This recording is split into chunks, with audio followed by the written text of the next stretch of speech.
My parents left me home to babysit my sister's kids while they went on a luxury vacation, so I left, and my return flipped their world upside down. I stood in the kitchen, my apron stained with grease, the smell of grilled meat and burnt bread clinging to my skin like a thin veil of smoke. Outside, cheerful music blasted from the Bluetooth speaker, mixing with the lively chatter of my parents and nearly 30 guests raising glasses to celebrate their 35th wedding anniversary. A big party strung with twinkle lights and fresh flowers was hosted right in the backyard of our wooden house in the suburbs of Charleston, South Carolina. I, Christina, 33, am the eldest daughter, also the one who started setting up the tent before sunrise, carried every table and chair into the yard, hung every string light on the oak tree, and grilled countless batches of burgers for the big happy family, soaking in the festive mood. Lisa, my younger sister, was lounging on a wicker chair by the pool, sipping a cocktail her husband had mixed. Our youngest, Jack, was laughing with the kids, and no one cared that I was still working the grill. Sweat soaked the back of my shirt, but no one asked a single question. By the time the sunset bathed the garden in golden light, my father, Robert, stood up and gently tapped his silver spoon against a glass. Everyone immediately fell silent, turning their attention to him. My mother. Margaret stood beside him, her arm looped through his, beaming. "We have something special to share," my father said in a deep voice full of pride. "Next week, the whole family is going on vacation to the Florida Keys. A 7-day trip, all booked. There will be blue water, white sand, and an outdoor party right on a yacht." Eager tears erupted like fireworks. Lisa hugged her husband and jumped with excitement. Jack shouted, "Yes! I told you there'd be a surprise." My mom nodded nonstop, her face glowing. For a moment, I felt a wave of relief, a vacation. Maybe this was finally my chance to rest after so many years of being the one behind the scenes. I washed my hands, walked toward the table, and gave a polite smile. "When are we leaving?" "I'll need to adjust my work schedule a bit." The air suddenly felt unnaturally still. Eyes glanced at me, then quickly turned away as if my question had never been asked. My father frowned, his gaze turning cold. "You don't need to know," he said slowly, clearly enough for everyone to hear. "You're not part of us." I thought I misheard. My eyes widened and I froze. My mother scoffed and shrugged like his words weren't worth caring about. She turned to chat with a distant aunt, leaving me standing in the middle of the yard with empty hands. The silence lasted only a few seconds, but it was enough to drown out every sound in my head. Then the murmurs picked back up, washing over me like a wave of indifference. I had cleaned the house, made the shopping list, cooked Mom's favorite stew, and ran around to make sure this party went perfectly. And yet, I, the daughter who gave up a study abroad opportunity to stay home and care for the family when Dad had a stroke, was being treated like an outsider. I don't remember how I slipped away from the crowd. I only realized I was on the porch when I felt my hand gripping my purse tightly. The heavy summer air didn't bother me nearly as much as the weight in my chest. It felt like someone had slammed shut a door I'd been holding open for decades. "Christina, are you okay?" Lisa's voice came from behind, hesitant. I didn't turn around. I opened the wooden gate and walked out, leaving the twinkling lights behind me. Each step down the gravel path toward the garage felt like it was tearing apart the last piece of me that still held on to their kindness. I got into my car, shut the door, and cranked up the AC, trying to blow away everything that had just happened. I didn't cry. I just felt empty, like everything inside me had been drained. I turned on the radio. An old country song came on, singing about leaving a place once called home. I nodded quietly. Maybe it was time for me to leave too. Not to run away, but to start living. I returned to my small apartment on the 3rd floor of an old building in the south of Savannah, where every step in the hallway echoed with creaky wood, and the scent of nearby meals lingered in the air. The place was only about 430 square feet, but I kept it spotless, my own little corner of the world, untouched by anyone else. I took off my heels, sank into the armchair by the window, and stared into the dark sky. Outside was an empty parking lot, yellow lights reflecting off the hoods of worn-out cars. The party was over. My father's words still echoed in my head like a cut that wouldn't heal. "You're not part of us." I had sacrificed my youth to carry their burdens. At 19, I turned down a full-ride scholarship to stay home and care for Mom after her minor stroke. At 24, I took out a loan to buy Dad's truck when his business went under. At 30, I planned Lisa's wedding while all she had to do was pick out a dress. I was their shadow, silent, unseen, and no one ever thought to say thank you. That night, I didn't sleep. I sat on the living room floor pulling out boxes from under the bed, old keepsakes, family photos from when I was a little girl, clutching a teddy bear behind Mom's legs, a birthday card I made in 5th grade that no one ever responded to. I had kept everything like proof that I existed in that house, but now they all felt meaningless. At 3 a.m., I stood up, walked into the bedroom, and pulled an old suitcase from the top of the closet. I didn't need much. A few outfits, my travel camera, a journal, and some essentials. I opened the small drawer by the bed and took out the envelope with the savings I had quietly set aside each month, even though my office job didn't pay much. Nearly $1,200. Not enough for a luxurious new life, but enough to leave this place and breathe on my own terms. I opened Google Maps on my phone, looking at the map of the U.S. with countless little glowing dots, like invitations. I wanted the ocean. I needed the air of freedom, of wide open spaces where no one gave orders or reminded me to become a version of myself they expected. I remembered a coastal city on the west side of Florida, Clearwater. I had once come across the name in a travel article, a place with soft white sands stretching far and palm trees swaying in the ocean breeze. I had never been there, which only made it more appealing. I booked the earliest bus, 6 a.m., from the Savannah Greyhound station one way. I turned off the lights, locked the door, and slung my backpack over my shoulder while the sky was still wrapped in a thin layer of fog. The station was quiet, with only a few people scattered around, a woman holding a cat in a fabric bag, a young man wearing headphones staring at his phone. I bought a bland cup of coffee from a vending machine and sat down to wait. The bus arrived, the doors opened, and the driver greeted me with sleepy but friendly eyes. I stepped on, handed over my ticket, and chose a seat by the window. As the wheels began to turn, I looked through the glass and saw my reflection mixed with the dimming street lights. Savannah faded into the distance, taking with it the years I had once called home. Brr.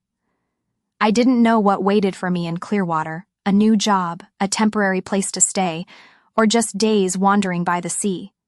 But one thing I knew for sure, the place I had just left was no longer home, and this time I wasn't running, I was choosing. I quietly opened my notebook, turned to a blank page, and wrote the first line in firm handwriting. Day 1, I begin again from myself. I arrived in Clearwater close to noon, the sun high above and the heat rising from the pavement like a foggy mirror. The bus station was small, just an information desk, a few benches, and a vending machine. I stood still for a moment, gripping the strap of my backpack, looking around the unfamiliar city with my heart pounding. No one knew who I was, and that felt more comforting than I expected. I rented a small room above an old bar called Theo's, less than a 10-minute walk from the beach. The innkeeper, Mr. Theo, a man in his 60s with salt-colored beard and eyes sharp enough to read your thoughts, just waved off my question about ID. Pay a week up front. Around here, everyone's needed a fresh start. My room was a small attic space, just enough for a single bed, a worn wooden desk, and a window facing the parking lot. Downstairs, the bar buzzed every night, but I didn't mind. The music and laughter felt like a different rhythm of life, a sound that reminded me the world was still spinning, and I was now part of a different corner of it. The next morning, I walked barefoot along the beach, my feet sinking lightly into the sand, the salty breeze tangling my hair, but I didn't bother to fix it. I stepped into a small cafe called Misty Beans, sitting on a corner near the harbor with a hand-painted sign and chipped wooden chairs. The girl behind the counter had a chestnut pixie cut and smoky gray eyes. She glanced at me from head to toe, then said without greeting, "We're seriously short on staff. You know how to pull an espresso?" I froze for a second. I can learn fast. She raised an eyebrow, then tossed me an apron. "I'm Brooke, starting today. Don't spill milk on the steamer. It just got cleaned." I didn't know what made Brooke hire me after just one sentence, but from that moment, I was part of Misty Beans, a little coffee shop full of odd but genuine people. Regulars included fishermen, dock workers, a few musicians who dropped by to play harmonica in the corner, and an older woman who ordered a decaf every morning but never finished it. Brooke was sharp, a bit blunt, but not unkind. She worked like a whirlwind, fast, precise, and never polite. But at the end of each shift, she'd quietly leave a whole muffin set aside for me without saying a word. Maybe that was her way of caring. One afternoon after work, I wandered into a thrift store tucked deep in an alley behind a church. In the darkest corner of the shop, I spotted an old dusty camera, square-shaped with peeling faux leather at the edges. I picked it up and turned it over in my hands. Canon AE1, a film camera I had once dreamed of back in high school. "Want it?" the shop owner asked, voice low and raspy. "Still works, just needs film." I hesitated, then nodded. Buying it wasn't exactly a wise financial move, but I felt like I had just picked up a piece of memory long forgotten. I used to own a similar camera, but I sold it to help Dad pay the electric bill when I was 20. This time I bought it for myself. Aber. That night I sat on the back steps behind the bar, the first roll of film already loaded. I snapped a few shots, dim street lights, tree shadows stretching across the pavement, a couple walking by hand in hand. The photos wouldn't be perfect. The lighting wasn't right. But pressing that shutter made my heart stir to a rhythm I thought I had forgotten. Brooke passed by, eyeing me curiously. "Thought you only knew how to make coffee." I smiled softly, lifted the camera, and snapped a picture of her in the yellow glow. Turns out I still remember I once had a dream. She didn't say anything, but gave a slight nod, as if she understood more than I had shared. And for the first time in a long while, I felt something inside me slowly coming back to life. Not for anyone else, but because I had finally started listening to myself.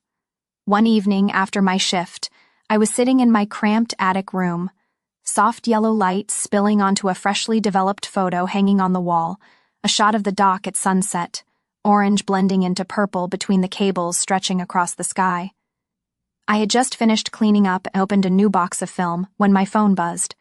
The screen lit up with the words, "Emily, little sister." My heart sank.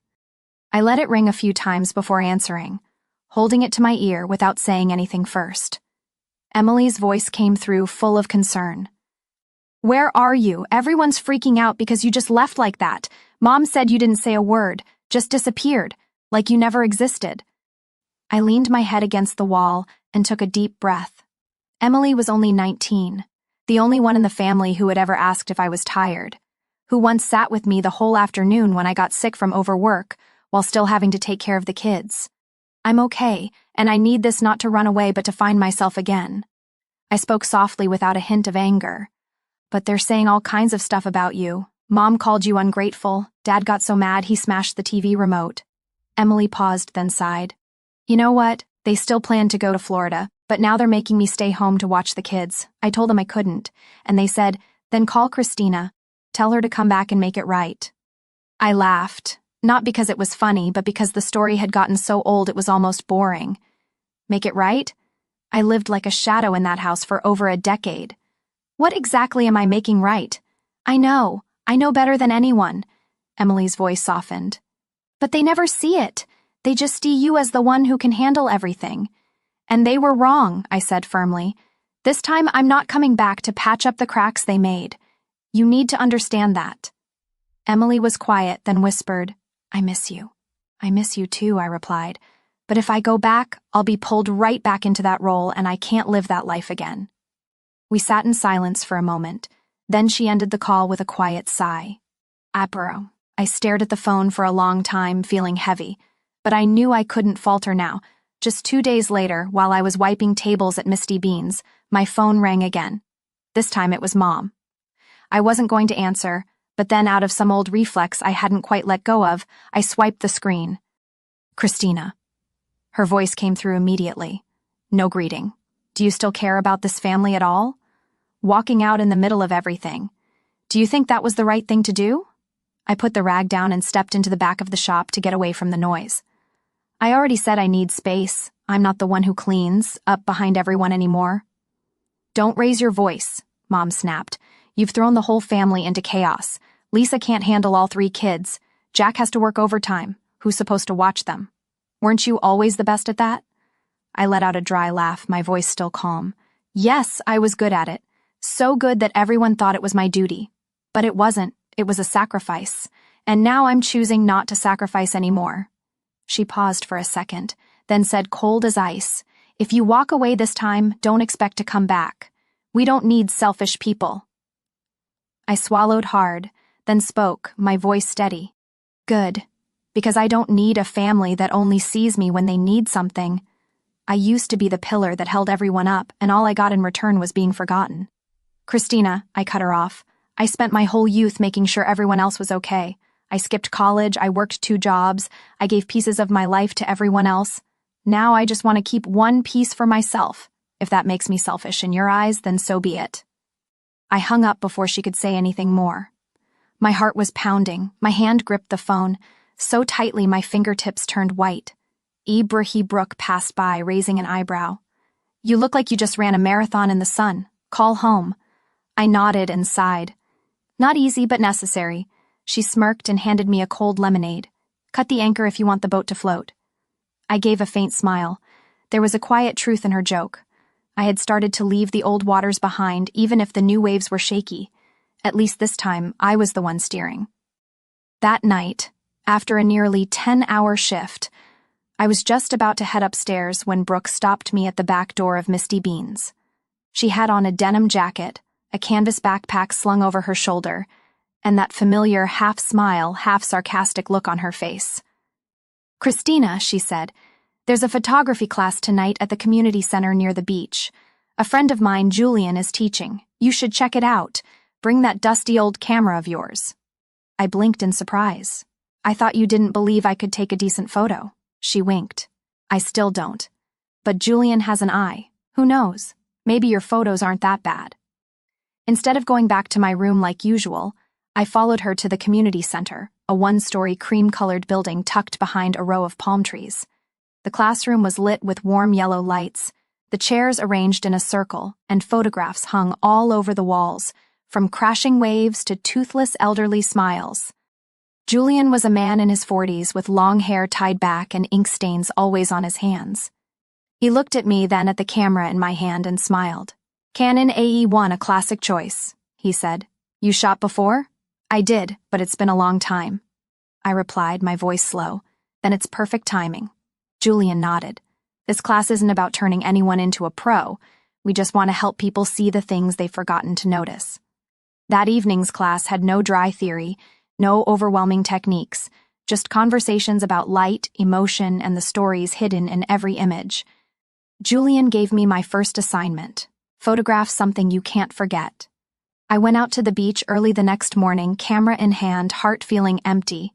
I didn't know what to shoot.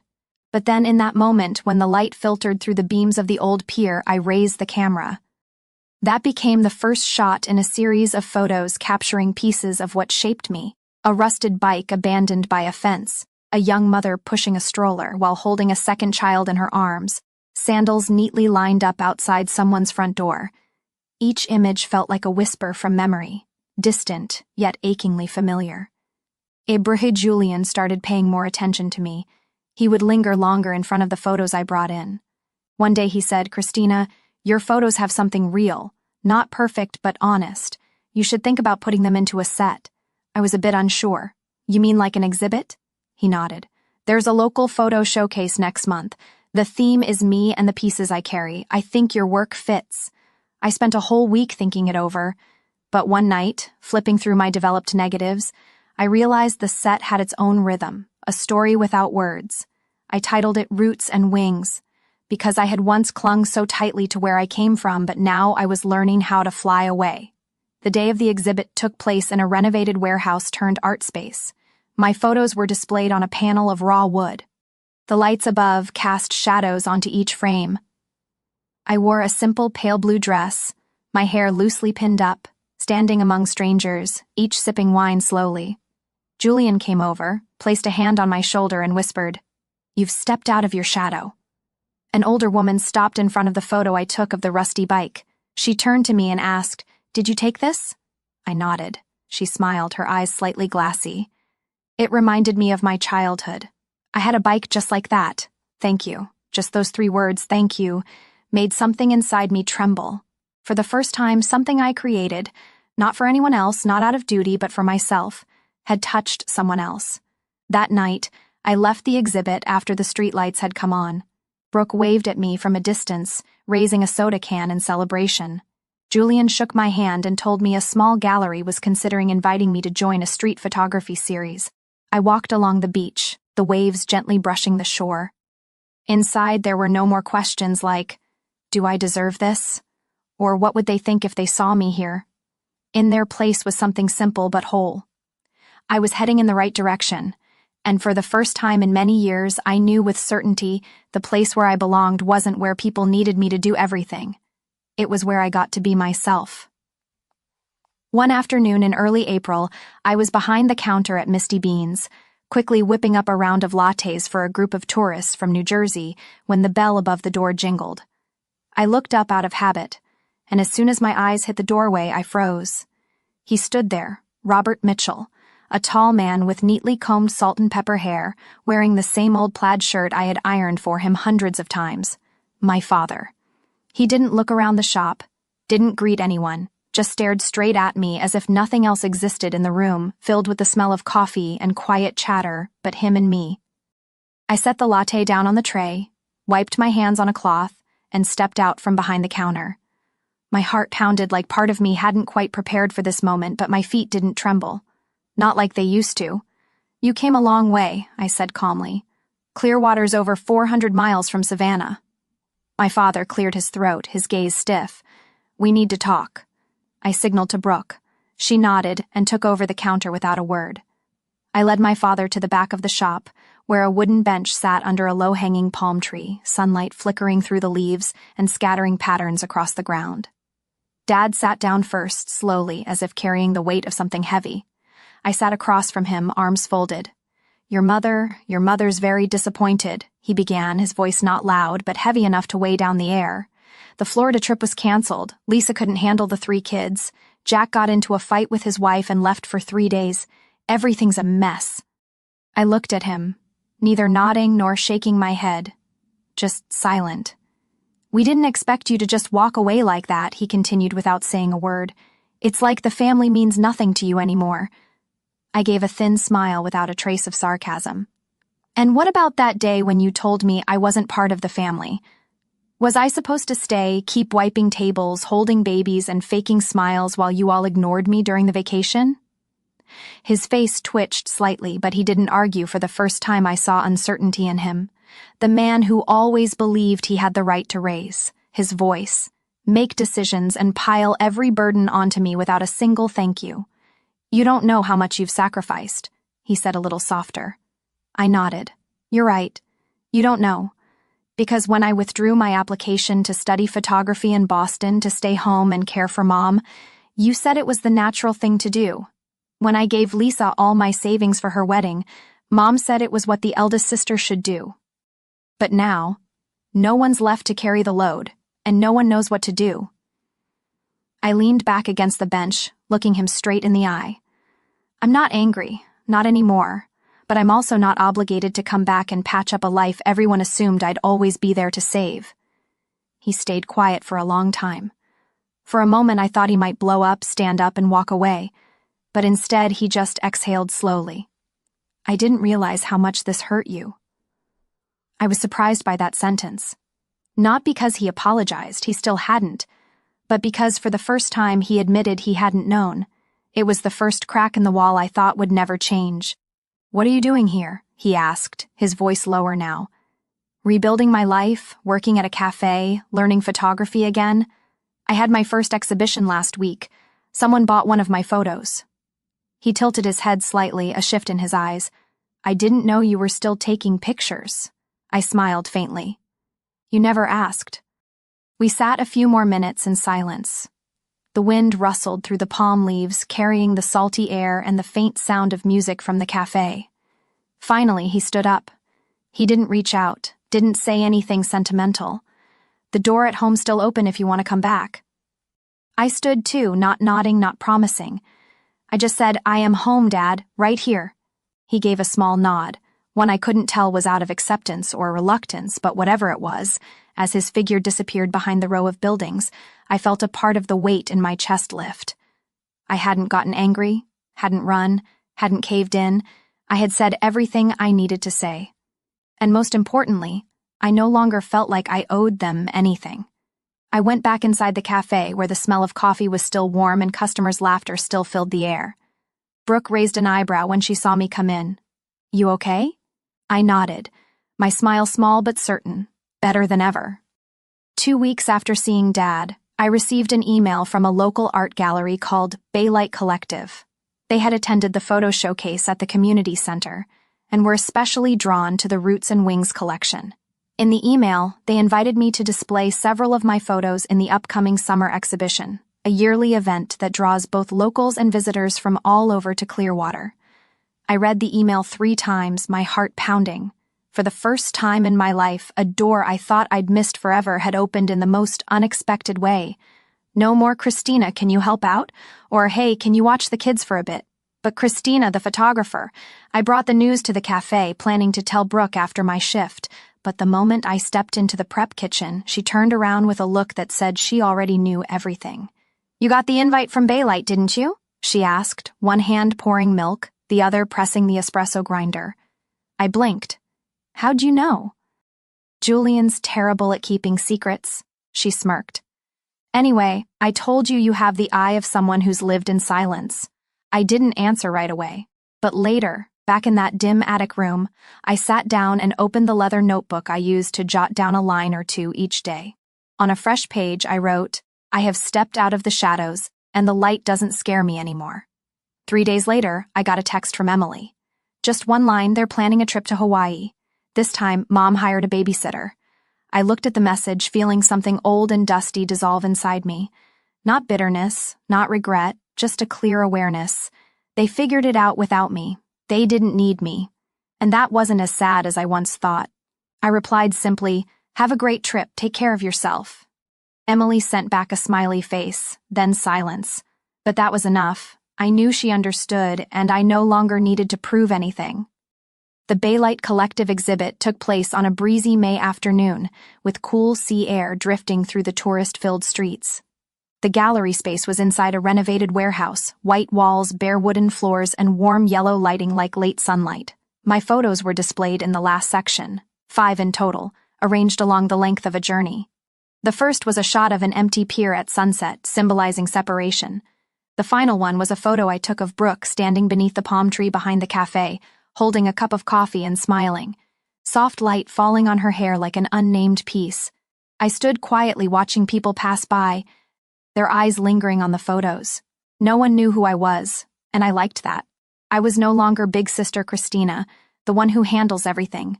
I was a storyteller through light and time. A middle-aged woman stopped in front of the palm tree and stood there for a while. She turned to me and asked softly, "Did you take this?" I nodded. She gently touched her chest and smiled. "I don't know why, but this photo makes me want to go home." I thanked her, though my throat tightened. It was the first time someone truly felt what I tried to capture. That sense of being lost, then finding yourself again through something simple. An hour later, a gallery representative came to find me, announcing that the old pier, the first photo in the Roots and Wings series, had been purchased by a collector from New Orleans. $200. Not a large sum, but to me it was a quiet confirmation that I had done the right thing. That night, I left the gallery with an envelope of cash in my hand and unformed dreams in my head. I stopped by Misty Beans. Brooke was cleaning up the last of the cups. "Can I buy you a cappuccino?" I asked, half joking. She glanced at me. "I thought you were a big shot artist now coming back to play barista." I laughed. "No, I came back because this place is part of the journey and I still love coffee." We sat by the window, streetlights sparkling outside. I told her about the woman at the gallery, the photo buyer, and how I no longer felt the pull to return to the things that once held me down. "You've found your freedom," Brooke said, her voice soft like waves. I didn't answer. I just looked out at the street where an old bicycle rolled past under the lights, leaving a trail of shimmer like a never-ending current. I knew from that moment on I wasn't going back because this life, simple as it may be, windswept as it still is mine. Leaving my family wasn't something I ever imagined I'd do. But the moment they pushed me out of their world, another door opened, the one that led to freedom. I am no longer the one who carries the weight, no longer the shadow behind their expectations. Now I live my own life with my old camera, mornings by the sea, and a quiet peace in my heart. I don't regret it because for the first time, I'm not living to please anyone else. I'm living to be myself.